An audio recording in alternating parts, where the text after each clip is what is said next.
It's been many years that Romemu has been trying to create an online community, and so I'm really, it's really great to begin learning with those of you who are online and those of you who might be seeing this recorded broadcast at some later point. So Shechayanu v'Kiyamanu v'Giyanu Lazman Hazeh, really a blessing to be able to say that we've arrived and be able to offer Torah during the afternoon, and to be able to make this available to whomever and wherever they are. I want to right off the bat say that I know that it's a bit strange to have kind of a talking head experience where there's somebody in the broadcast inside of the TV or inside of the monitor who's teaching without the exchange, the back and forth that usually makes Torah studies so exciting and so engaging and so compelling. So I want to right off the bat acknowledge that this isn't obviously the ideal form in which to be learning Torah. Torah is probably best, certainly in chavruta, in study partners, but given that not everybody is learning, is sitting next door and can come and sit and learn together with me or together with someone else, it's really a great way to have this kind of soul food in the middle of the day, along with your lunch, to nourish your body, to nourish your soul also through learning. And my desire this year was to model myself after a number of other teachers that I know who ground their text study in a sefer, in a book, and follow that book for a year or however long it takes until they finish the book, and to have a community of those who are studying together. So in a way, this is a drop-in class in that you can come in and study at any moment with us. But at the same time, I'm hoping that those of you who are online right now will continue with us, because we're actually going to be studying one particular sefer, one particular book this year, and we're going to follow it from the beginning until we finish it, God willing. That might take a year, it might take two, we'll see. But my goal is to really develop a relationship with a particular author and a particular sefer, a particular book.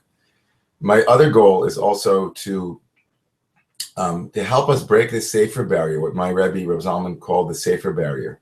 For many of us, opening up a Hebrew book, opening up a book that is written in Hebrew with a lot of Torah references is not a comfortable experience. And so I wanted to study together out of a particular sefer. So the sefer that I've chosen, the book that I've chosen for the year, is called Mesilat Yesharim, The Path of the Just. The book is a book that is very close to my heart. I've studied it many times when I was much younger in yeshiva, and it is a classic of Jewish ethical and mystical literature, written by a very unique individual named Rabbi Moshe Chaim Luzzatto, the Ramchal. Moshe Chaim Luzzatto was a fantastic figure, someone I'm very personally attached to for reasons that I can't exactly go into right now. But he was a Kabbalist in the 18th century. He was born in Padua in 1707. And he received a classical Jewish education, and also potentially attended University of Padua. He was completely proficient in all of Torah. If one reads any of his works, one sees that he, from a very early age, had seemingly encyclopedic knowledge of all of Torah. He seemed to know everything in Tanakh and Talmud and all the codes. In addition to that, he also had a tremendous amount of classic Italian education or secular education. He was part of a group that probably dabbled in mysticism and alchemy at the University of Padua. And he was known to have written not only prolifically in Jewish mystical literature, which I'll talk about in a moment, but also to have been the father of, some say, of modern Hebrew literature. He wrote plays and other things, other works of secular literature, including, as I'm holding up here, I have three of his plays that he wrote, 3 plays that Moshe Chaim Luzzatto wrote. The Luzzatto family was a very prestigious and well-known family in Italy. And the turning point for young Moshe Chaim Luzzatto's life was When at the age of 20, he apparently received a Magidic visitation. A Magid was, in Jewish mystical literature, a kind of automatic speech experience. Apparently, this Magid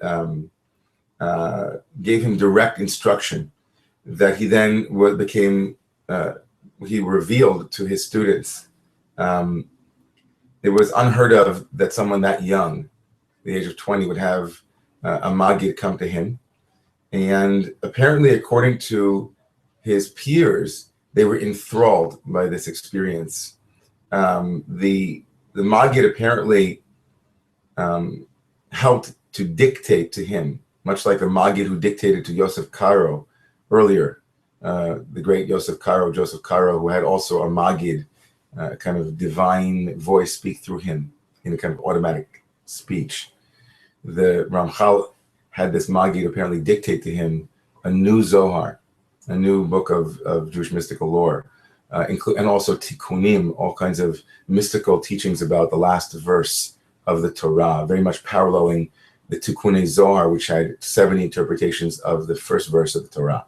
And so the Ramchal saw himself as a kind of reincarnation of Moses, his name Moshe. And he became a threat to the Italian Rabbinic Association or Rabbinic establishment, because they were living 100 years after Shabtai Tzvi, after the quote-unquote false Messiah, Shabtai Tzvi, and he too had Magidic visitations from divine beings, and claimed to be a mystical master and to be the Messiah. And so Moshe Chaim Luzzatto was excommunicated by the Italian Jewish community, and in many ways he was forced to leave. They burned many of his writings, only some of his writings, and we have many of his writings, so you can imagine how prolific he was. He had many of his writings were burned, and what we have are just the remainders, the remnants of those great writings. The threats of the excommunication, and the excommunication forced the Ramchal to leave Italy, and he made his way to Amsterdam, where he thought the more liberal setting in Amsterdam would allow him to continue teaching. He was hounded by one particular rabbi who hounded him wherever he went, and so running to Amsterdam was an attempt that he made to find an environment that was more conducive to his teachings. In Germany, on the way to Amsterdam, he stopped and he asked the rabbis there to lift the ban, and not only did they not lift the ban, but in Germany, he was further, he had to sign a contract repudiating, or signed an agreement repudiating any of the teachings that had come through the Magid as false, until he finally made his way to Amsterdam. And in Amsterdam, he made a living as in the diamond center. He cut diamonds. In Amsterdam, he wrote the Mesilat Yesharim, which is the book that we're going to be learning together, in 1740, became his magnum opus. He went on to write many other works, as I mentioned earlier. He wrote the Derech Hashem and the Derech Tivunot and the Ma'amar Vikuach. He wrote many. You can look on Wikipedia. There's a listing of all of his voluminous writings. He made his way eventually from Amsterdam to Akko in Israel. He emigrated with his family, and he wasn't there for very long. He was there for a short while, for about 3 years, before he was killed, or before he died with his family in a plague there in Akko. The great Vilna Gaon, the great contemporary of Moshe Chaim Luzzatto, who lived in Lita in Lithuania, in Vilna, Elijah of Vilna, was purported to have said that had he known about the writings of the Ramchal while he was alive, he would have walked by foot to go study with the Ramchal. Not only that, he was also purported to have said that having looked at the first 8 chapters of Mesilat Yesharim, of the Path of the Just, he didn't find one superfluous word. Kind of an interesting statement. He didn't find one extra word in all 8 chapters. I always wonder what extra word was in the 9th chapter, but the book was received as a great work. It was introduced by Rabbi Yisrael Salanter in the 19th century rather, the father of the modern Musar movement. This book, the Mesilat Yesharim, was introduced into the traditional yeshiva world as a work of great ethical perfection. So this book that the Ramchal wrote is essentially a guide towards enlightenment. Nothing less than that. The Mesilat Yesharim, which means the path of the Yashar, those who are just, or those who are straight, or those who are have integrity, or those who are aligned, the aligned ones, is a manual for alignment with the divine will. And it takes the aspirant, it takes the individual step by step through the various stages that one needs to acquire in order to become a Baal Ruach HaKodesh, somebody who has divine inspiration, somebody who receives prophecy. That's what it is. It's a prophecy manual in the most amazing way. It comes across, though, as it can be learned, and that's the way it was learned in yeshivas when I was introduced to it, as a work of ethical perfection, musar, ethical perfection. And at Romemu this year, we're studying ethical or musar writings in a number of contexts, both on Wednesday nights in our Kabbalah Cafe. Today, we're going to be working on Tuesday afternoons, we're going to be working with this musar work of the Ramchal, the work of Musar, Ethical Perfection, and we're working with it in another context in our Monday night class. The work of Musar is the work of working with character traits and how we can develop to be more aligned ethically and morally and have greater character refinement. And that certainly is a part of the Mesilat Yesharim. And that's the way I learned it and the way that most of the contemporary traditional yeshiva world learns this book, this Sefer. But it's also because the Ramchal was a great Kabbalist who had his own system of interpretation of Luria, of Isaac Luria's Lurianic Kabbalah. So it's also a Kabbalistic work. And it is rooted in the 10 sfirot, the 10 energies, and there are 10 stages. And so it all fits into a very deep substructure of Kabbalah, which we'll touch. But the Ramchal doesn't overtly express. So when I say Ramchal, it's Rabbeinu Moshe Chaim Luzzatto, that's his acronym. And we're going to be studying the Ramchal's Mesilat Yesharim as it was translated by Feldheim, by someone named Shraga Silberstein. Feldheim is the publisher, and this is the work that we're going to be using throughout the year. And I'm going to be loading PDFs of various sections. So if you don't want to go out and buy it, although I recommend you going and buying it so that you can read it. There are a number of translations. One of the most remarkable translations is Mordechai Kaplan, the founder of Reconstructionist Judaism, actually translated and worked on a commentary of the Mesilat Yesharim, which was shocking when I found out about it. And we'll talk more and more about various levels of understanding the Mesilat Yesharim over the course of the year, week by week. So either going out to buy it, or using the PDFs that I hope everyone can access. I hope everybody can access the PDF that we uploaded to this to the website. So, with that as a bit of a background, let me say that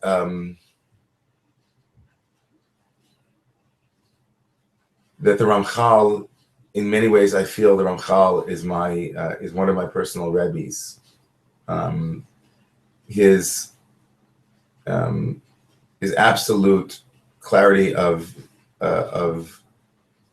purpose, the organizational skills that he displayed throughout his teaching, and his passion for God is a very powerful element in my own life personally, and what I took away from all of the works that I've read that he authored. And my prayer is that the Ramchal will be with us as we study through the course of the year, and that his soul, the neshama of the Ramchal, will support our being able to understand his words. Amen. In beginning with the author's introduction today. Amar HaMechaber. The writer says, "Hachibur hazeh lo chibartiv lelamed livnei adam et asher lo yadu." The Ramchal begins with one of the most remarkable statements that I've ever read in any work in Jewish literature, and certainly not in mystical literature. He says, I didn't begin this work. I haven't authored. I didn't begin authoring this work. Lilamed livnei adam, to teach people, humanity, et asher lo yadu. I haven't come to teach you something that you don't know, says the Ramchal. This manual is not information that I'm going to add to what you don't know yet, right? So you have a certain level of knowledge, and the Ramchal says, or a certain number of facts that you happen to know. The Ramchal says, no, I'm not coming to tell you something that you don't know. Ella lahazkiram et hayadu lahem kvar, umefusam etzlam pirsum gadol. But rather, I'm coming to remind you, says the Ramchal, what you already know and what's quite well known. Mifusam, pirsum gadol. It's very famous. Ki lo timsa berov dvarai ela dvarim shero bnei adam yodim otam v'lo mistapkim bahem klal.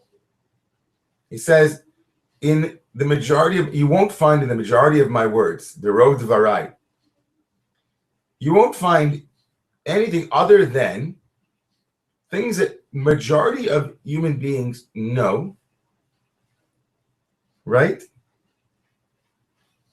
There are things that are very evident and that are known, and things that you have absolutely no doubt about. I'm coming to tell you something that you know, or that you think you know. I'm coming to remind you of the things that you know and the things that are obvious to you and that you have no doubt about whatsoever. That's the purpose, Ramchal says, of my book. I didn't decide to sit in a room and think about what chidushim, what new things I will tell you. I haven't come to tell you something that you'll say, oh, never knew that before.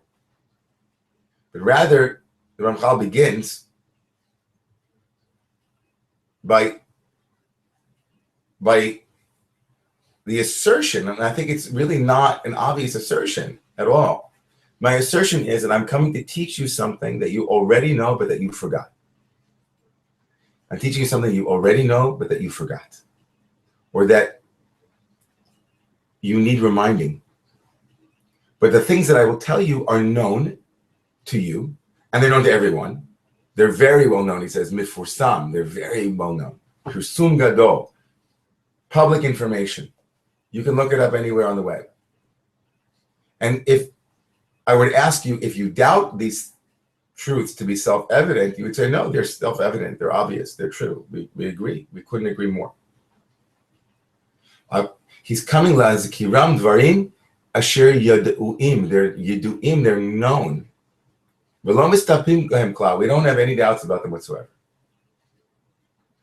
Ela shekifi ro pirsumam וכנגד מה שאמיתתם גלויה לכל כך ההלם מהם מצוי מאוד והשכחה רבה. It's such an amazing thing. He says the כפי שרוב פרסומם, but it isn't because they are rare or that the information is inaccessible that you don't know them. You don't know them, he says, because it's so well known, and it's so obvious, and it's so matsui, it's so accessible, it's so found, it's so prevalent that you forget. It's specifically because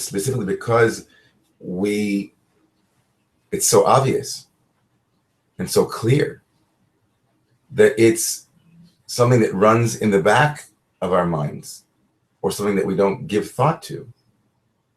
It's so not needing verification that it becomes something that we forget to think about or that we don't pay attention to. It isn't hard to imagine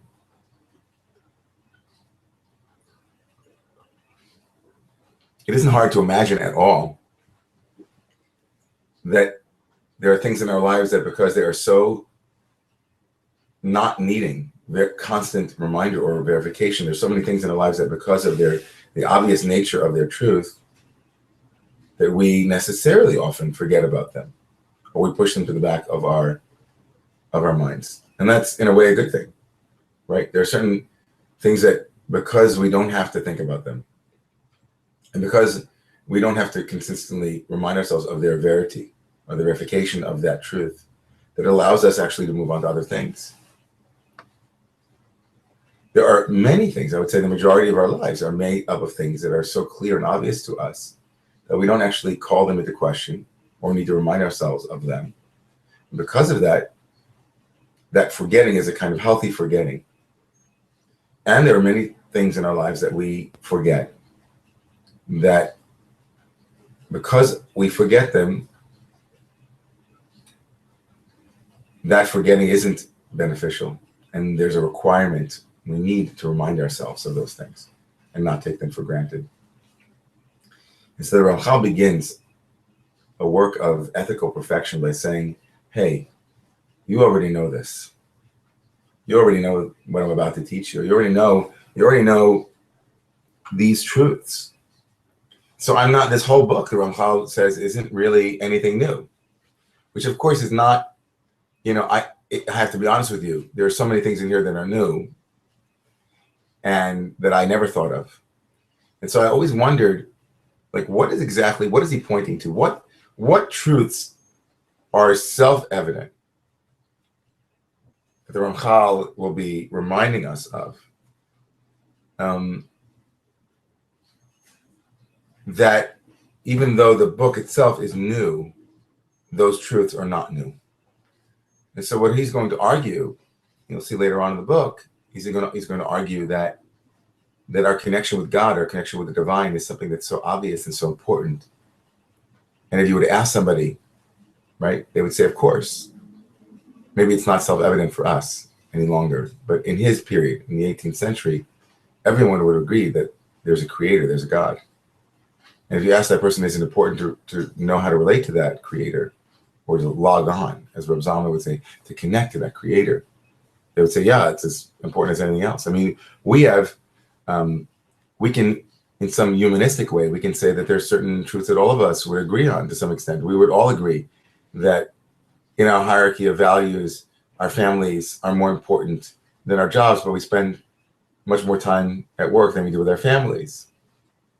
And there are moments in our lives where we remember that truth, that the quality of the time spent with our family is actually much more important than the quality of time we spend in our careers. And we remember those moments, but for the rest of the time, we forget that, many of us. And you can come up with your own list of things that you forget because they're so obviously true, but because you forget them, they're less operative in your forgetting them. So the Ramchal begins this magnificent sefer with a kind of a counterintuitive statement, meaning, I'm not coming to teach anything, he says. But he says, because amitatam gluya lakol, their truth is so obvious to all, so the ignoring of it or the forgetting of it is completely, that becomes prevalent, right? Forgetfulness, right? We forget this because of its obviousness. Al-Kain, Eina to'elet hanilkat mizah sefer yotzei min hakri'a bo pam achat. Says, therefore, it follows that the benefit to be obtained from this work is not derived from a single reading. Ki kvar shelo yimtza koreh b'sichlo chidushim achar kriyato shelo haya bo lifnei kriyato ela me'at. It could be, he says, right? It could be that after reading it once, it's possible that the reader will find that he has learned little after having read it that he didn't know before. It says you could read in a very cursory way. You could read through the book as if you were reading a novel. Maybe that's why they call a novel, like something new. I don't know. But reading through the book once, the Ramchal says, it's not going to cut it. Reading through the book once, you might say, well, nothing in here is jumping off the page to me as something new. If that's what I'm looking for, if that's what you're looking for in the book is something new, he says you're not going to get anything new from this book. And so reading it through once and saying, oh, there was nothing new there, won't work. You might find a little bit, he says, eleme'at. You might find a little bit here. But rather, hato'elet aval hato'elet yitzei min hachazara alav v'hatmada. But the benefit to be derived from this book will be in going over it, chazara alav v'hatmada, and reviewing it and persistently studying it. You will remember the things that you usually forget because of your natural inclination to forget, right? By nature, you forget. And through which she is caused to take to heart a duty that she tends to overlook. You will remember it through repeating it over and over again, the things that you naturally will forget. And in that way, this book will become a companion for memory, a companion for reminding ourselves of our obligations, reminding ourselves of the things that we need in order to nourish our spiritual lives. So reading it as if a book of information, something to gather informatively, like to have in my hand all of this information, Ramchal says, that's not this book. This book is not a book to be read once or twice. It's a book where you'll say to your friend, wow, I read something really interesting and new in the Ramchal. This book, he says, is a companion. It's a book that you should read over. We should read over and over again to remind ourselves of the things that we need to do in the world. A great spiritual friend in this book. Now, one of the things, I mean, if you were cynical, you'd say, well, this is one of the greatest marketing lines in any book ever. Like here he's essentially saying, listen, you have to read my book over and over again, right? I want you to read my book over and over again. But in many ways, it's reflecting in it. You can hear in it some of the, of Moshe Rabbeinu, and Moses is exhorting the Jewish people to read the Torah over and over again, right? To learn the Torah over and over again. The Ramchal is basically saying, you have a book, and it's not a book for information, but for reviewing over and over again, for the revelations that will come within you from reading the book, and the book will be a friend to remind you of those things. Now, in essence, this what the book is saying is that we should probably make it our plan to read this for the next 2 years. We'll try to go through it 1 year and then read it again next year. But we won't be able to do that, right? But there are truths, the Ramchal says, that we need to remember and that we will forget.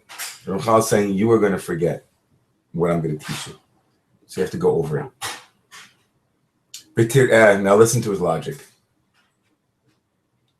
אם תתבונן בהווה ברוב העולם, כי רוב אנשי השכל המהיר והפיקחים החריפים, ישימו רוב התבוננם והסתכלותם בדקות החוכמות ועומק העיונים איש איש כפי נטיית שכלו וחשקו הטבעי. Says, if you look now in the present, in the general state of affairs will reveal that the majority of people of quick intelligence and keen mentality devote most of their thought and speculation to the subtleties of wisdom and the profundities of analysis, each according to the inclination of his intelligence and his natural bent. If you look in the world, he says, the majority of people who are sharp and bright, people with intelligence, right? Hamahir, quick, pikchim, charifim, really sharp people, the majority of their time is spent in subtle sciences. And each one goes according to their inclination and according to their own natural proclivities. There are some who explain a great deal in health and in nature, science. There are many that put their energies in astronomy or mathematics. Others are artists. And then there are others, he says, who go into the holy arts. They learn Torah. They become, right? They learn Torah. And even within Torah, there are many different parts of Torah, says the Ramchal. There are some who are in halacha, pilpul, right? That's halachic decisions. And mehem b'midrashim, there's some that are drawn towards like midrash. Mehem b'piskei dinim, some become legal decisors. They get into halacha and the legal decisions. But then he says on the top of page 4, מעטים יהיו מן המין הזה שיתבעו עיון ולימוד על ענייני שלמות עבודה, על אהבה, על היראה, על הדבקות ועל כל שאר חלקי החסידות. But there are very few, he says, who are from those type, who will set their time and devote their thought and their study into divine service, into spiritual sciences. How many, says, are those who spend their times in analysis of love of God, or love, right, devotional love to God, al yirah, what it means, what yirah means, this thing called fear or awe, majesty. Al dvekud, what does it mean to cling to God? Al kol shar chelkei chasidut, what on all the other elements of what's called chasidut, which means divine devotional service, devotees, to be a chasid. It's a radical statement for someone in the 18th century to say. He says, the Ramchal says, if we look into the world, everybody has a particular area where they want to establish and set up their flag. This is my area of expertise. I want to become an expert. I want to spend my time becoming an artist, a mathematician, an astronomer. I want, because I have a God-given talent, I want to go into learning Torah, or I want to be a rabbi, I want to be a professional Jew, whatever it is. You can imagine this in all of the different realms. You know, some people go to school for economics, some people go to school for finance, some people go into Wall Street, some people become lawyers and doctors and all of those things. He said, but very few, he says, the few, the chosen, right? There are the few, the chosen, the few who feel a calling to understand what spiritual perfection might look like, what spiritual expertise might look like. In other words, the Ramchal begins right now by saying that there is a category called spiritual intelligence and spiritual expertise, the world of the complexities and the nuances of what it is to be spiritually evolving.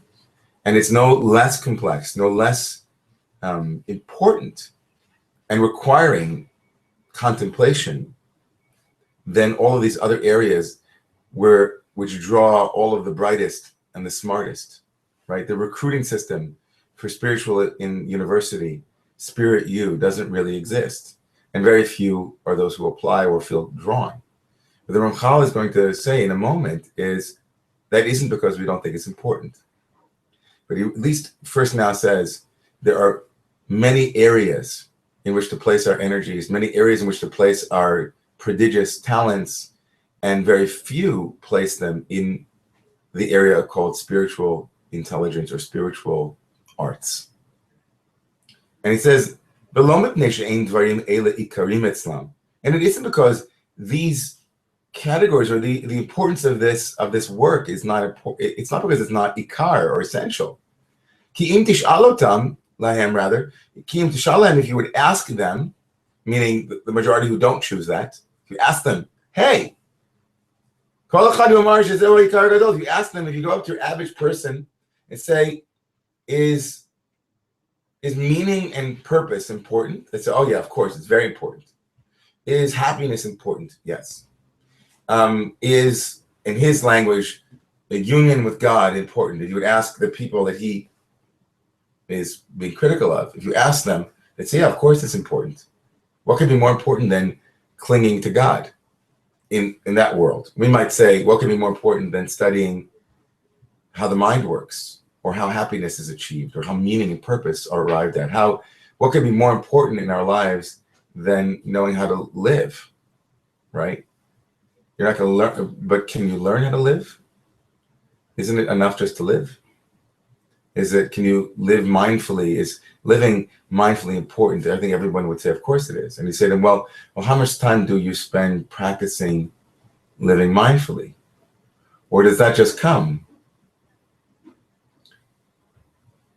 So if I have a good career and I have a good family, then everything will be okay.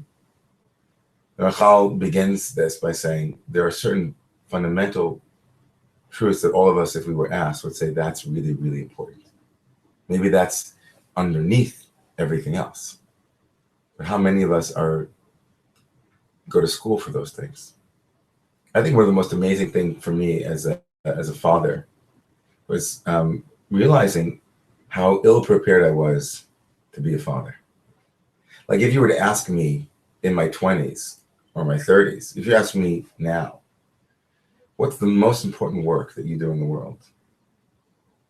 I would hands down say that being an Abba, being a father, and being a good husband are both, I guess those two pieces of my life are more important than everything else. If everything else in my life was great, but those two pieces were not good, then my life would be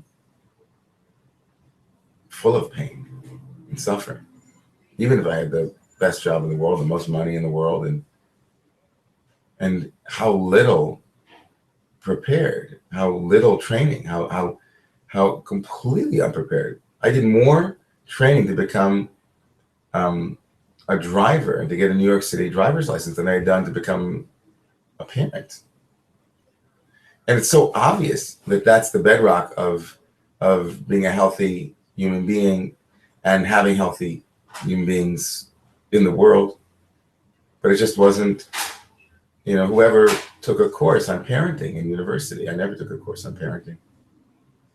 And I certainly didn't spend time learning parenting skills. It wasn't until I, started taking courses, workshops and working with people and reading books. So if you were to ask your average observant Jew in the world, what's your relationship with God like, and how do you work on it? We would all say, yeah, it's very important. You ask your average Christian or Sufi or Muslim, what's your relationship like with Source, with the source of life? They'd say, oh yeah, of course, it's very, very important. But how much time do we spend working on it? In other words, as my friend Rabbi Nancy Flam at the Institute for Jewish Spirituality says, and as they've created the container called practice as a frame for Jewish life, how many practices are we engaged in that help develop and evolve our relationship with spiritual beings? Right? Just tell me what you do and how you do it. Have you given thought to it? And so the Ramchal is arguing that we don't give a lot of thought to it. We give a lot of thought to a lot of other things. But when it comes to spiritual intelligence and spiritual technologies and spiritual life, we don't give a lot of thought to it. And he laments that. He says that if you were to ask your average person if that's the ikar, the essence, the foundation, the center, they'd say, yeah, of course it is. They would even say, they would even say that someone who couldn't be considered a chacham, a sage, somebody who was a chacham, doesn't deserve that appellation, that title, unless they actually were clear about what it means to be a chassid, to be a devotee, and about the various elements of divine service or spiritual intelligence and spiritual technology. They would say, yeah, you don't deserve the title chacham, because true chokhmah, right, true wisdom comes from this. Ach, ma shelo yirbu la'ayin alavu b'nei ro pirshum hadvarim u'pshitutam etzlam shelo yireh lehem tzorach lo otzi bi'unam zman rav. It's like he argues that the reason that we don't spend time investigating this is because it's so obvious and so clear and so simple that it seems to be that it's something that doesn't require work. It's like, yeah, I'll just be a good dad. What do I have to learn how to do? I'll just, I'll I'll just go. I don't have to learn how to be a human being. I'm already a human being. Now, the Ramchal, the Ramchal is arguing that these things are so obvious that we don't spend time on them. So this is what he suggests. Says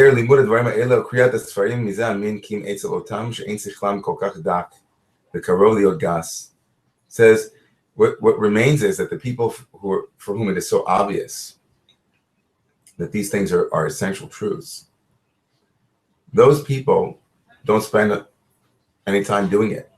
They don't spend any of their quality time working on becoming Hasidim, devotees, which is lamentable for a number of reasons for them,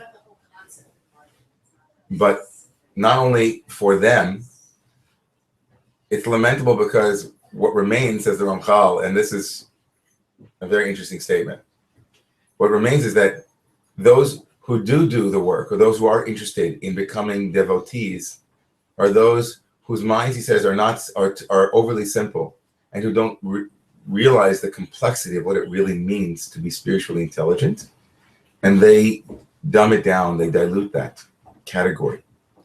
And so what becomes lamentable is not just lamentable for the individual who doesn't study, but now what it means to be a spiritually intelligent individual becomes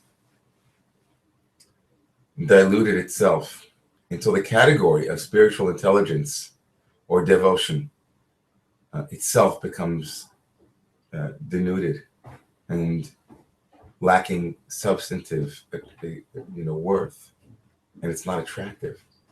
I'll give you a really good contemporary example. So Sam Harris is a contemporary individual, a contemporary thinker.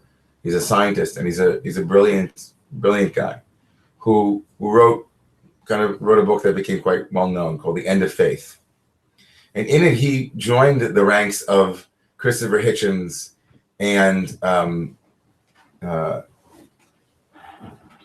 Richard Dawkins, who wrote The God Delusion, and Christopher Hitchens, who also wrote God is Not Great. Sam Harris became part of this group of atheists who have been attacking established religion now for years, and they've been calling mythical religion. They've been calling it a devolutional. It's backwards. It's regressive. It's evil. It's not healthy. It's an illness. They've been attacking myth and religion for years, and they've had many debates that are well known. And Sam Harris recently came out with a book called Waking Up: Spirituality Without Religion. And in it, in a sense, he basically was arguing, and I think he's arguing well, and so I agree with him on this. He was arguing that religion, because religion has a certain brand identity. When people think religion, they think about what religion is. And it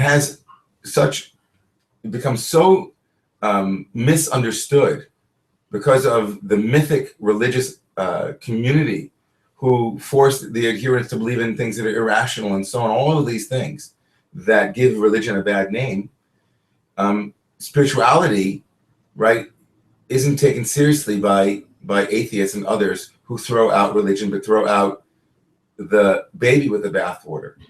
Because Sam Harris, in his new book, as he writes, he has been a longtime practitioner of meditation, a longtime practitioner of contemplation and changing one's inner landscape. He studied with some of the most evolved human beings on the planet. And what happens is that because of the way that religion is perceived, those who would otherwise benefit from the practices that are true scientific practices for dveikut, for connecting to God consciousness and to alternate states of consciousness and awareness, they throw all of that out as well with the mythic religious, right, bathwater. And so the Ramchal in the 18th century says, like, I don't know if he would agree with this analogy, but that's the way it speaks to me. He says that what you're left with is you think that Hasidim, you think that Hasidut, you think that like spiritual intelligence and spiritual acumen and your spiritual IQ, like what it really means to grow spiritually and to evolve spiritually.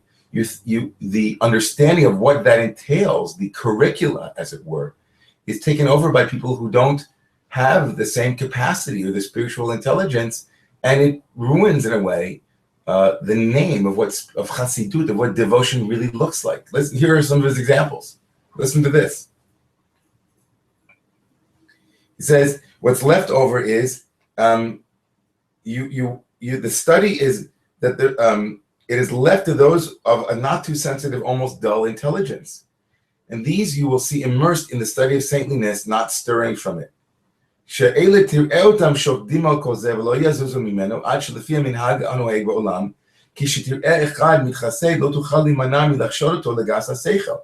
you wind up seeing these people who are studying it, but they're not penetrating to the depths of what it really means to be a chassid.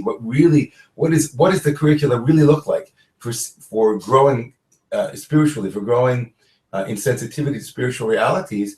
You wind up assuming that if you see somebody studying this, they must be New Age. They must believe in all kinds of Nourish. They must believe in all kinds of things that are ridiculous, right?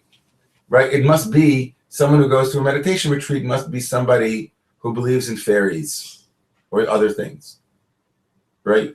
So that the gravitas of spiritual self-development becomes colluded. It becomes identified with things that aren't right. What he would argue a part of the real curricula of spiritual development.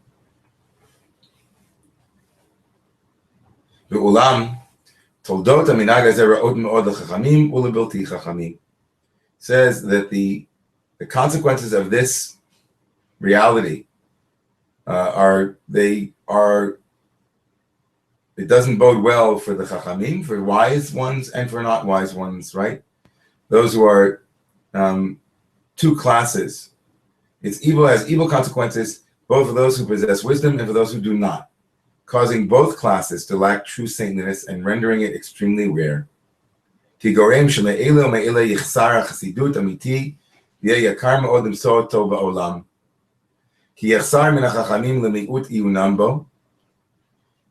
those who are chachamim, those who are bright enough, right, who don't look into the matter because they're busy with other areas, even though they think it's important, but they don't think it requires study, right? Those people won't have true chassidut.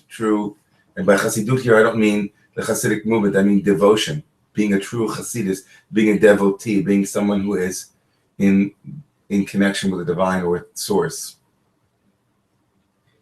They won't have it. And the ones who are not that bright, not the sharpest tacks, will be lacking it. Damu, because they don't have the intelligence to actually plumb the depth of the matter, to know really what it looks like. Damu ro bnei adam shechasidut tolud b'amirat mizmorim harbei uviduyim arukim me'od tzomot kashim utvilot kerach v'sheled kulam dvarim asher ein hasechel nach bahem ve'ein hadat shoketa. Says something very profound. He says that in the end of the day, without the intelligence of those who have the capacity to really inquire and make deep inquiry into what spirituality looks like, because they don't have the time or they don't think it's important. Even they think it's important, but they don't think that it requires study, or because of those who lack intelligence being drawn to it, and they become the representatives, the ambassadors of what devotion looks like, what spiritual intelligence looks like. He says that in the world, we wind up thinking that to be a real chassid, to be a real devotee, you spend long hours reciting psalms, and you do a lot of confessions, viduyim arukim me'od, confessions for sins. You occupy yourself with sinfulness. Or he says you fast a lot. You become an ascetic. You fast. You immerse yourself in snow. All kinds of devotional practices that were prevalent at the time of the Ramchal. that he is now in a tour de force, saying that's not Chassidut. Your faux religiousness, your piety is the piety of a fool's piety.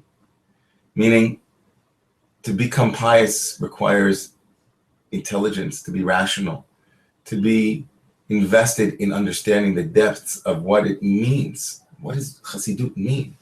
What is and what are the means of attaching ourselves? What does connection look like? And what are the means to connection? That's what the Ramchal wants us to study with him. And he's lamenting now. He's calling on the brightest and the best in his generation. He's saying, all of you Harvard and Brown and Wharton students, all of you are going off to to apply your intelligence in so many important and valid areas of life. If I were to ask you, are these fundamental pieces of the spiritual life important? You would all say yes, but you don't spend the amount of time on them that you spend on other things. You say that's a mistake. It's a mistake for you because you won't ever acquire the kind of spiritual intelligence that you already agree is important. And lamentably for the community, the pool of those who would be interested in Chassidut or devotion or living a healthful, hopeful, meaningful, purposeful life is left to those who have underdeveloped sensitivities for what that really looks like. And so their interpretations of that life wind up becoming the standard bearers. They become the flags. They become the embodiment of what Chassidut looks like.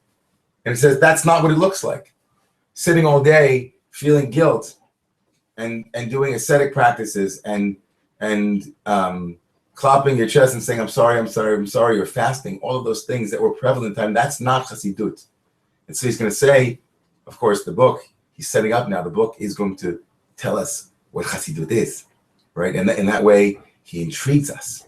He has us leaning in saying, oh, that's not what Chassidut is. That's not what devotion is. I wonder if he's going to let me know what it is. And then he says, and I know that we're coming in for a landing pretty soon. I love this line on the bottom of page 4. V'achassidut ha'amiti, true chassidut, true devotion, true spiritual development and spiritual attainment. Hanirtzeh v'anichmad, that which is desirable and that is nichmad. Again, it's desirable, wanted, the wanted, and appropriate saintliness or chassidut. Rachok mitziyur sichlenu. It is very far, remains very far from our imaginations, from our conceptual field, because we don't spend time thinking about what it would really look like. Ki zeh davar pashut. It is very obvious and very clear, he says.